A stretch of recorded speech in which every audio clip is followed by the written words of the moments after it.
Le monde va subir davantage d'incendies meurtriers, d'inondations et de tempêtes, selon un nouveau rapport de l'ONU qui affirme que 2018 s'annonce comme la 4e année la plus chaude jamais enregistrée. 2016 a été l'année la plus chaude enregistrée et 2017 la 2e et 2015 numéro 3 et cette année la 4e. Et on s'attend à un retour de El Niño l'année prochaine, ce qui veut dire que l'année prochaine sera probablement plus chaude que cette année. Le rapport publié par l'Organisation météorologique mondiale annonce un changement climatique provoqué par l'homme qui aura un impact socio-économique significatif, entraînant des déplacements massifs de personnes et l'insécurité alimentaire. Nous prévoyons une élévation de la température de 2 degrés. Nous aurons environ 189 millions de personnes dans une situation d'insécurité alimentaire, plus qu'aujourd'hui. Et il est possible que le monde enregistre une augmentation de la température de 4 degrés si rien n'est fait.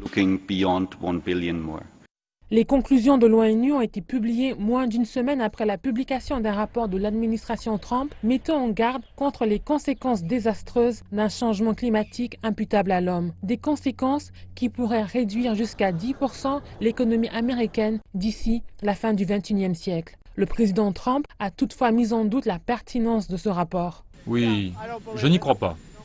Non, je n'y crois pas. Le président Trump a incorrectement indiqué les périodes froides comme preuve que le réchauffement climatique n'est pas réel. Mais les chercheurs expliquent que c'est tout simplement de la mauvaise science. Ils précisent que c'est une tendance climatique à long terme et non des prévisions météorologiques à court terme qui doivent être observées pour mieux comprendre l'impact de l'homme sur l'environnement.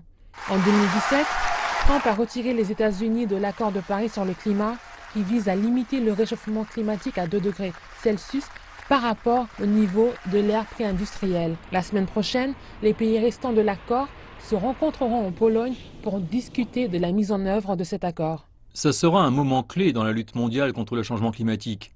Nous espérons que durant le sommet, on pourra s'engager dans des discussions concrètes, détaillées sur l'accord de Paris, résoudre la question financière, envoyer des signaux positifs concernant la mise en œuvre de l'accord de Paris, pousser à une transformation verte et vers une production à faible émission de carbone et construire une communauté de destin partagé. Les scientifiques disent qu'il n'y a pas de temps à perdre. Nous savons que scientifiquement, nous devons endiguer l'augmentation des émissions de carbone pas plus tard qu'en 2020.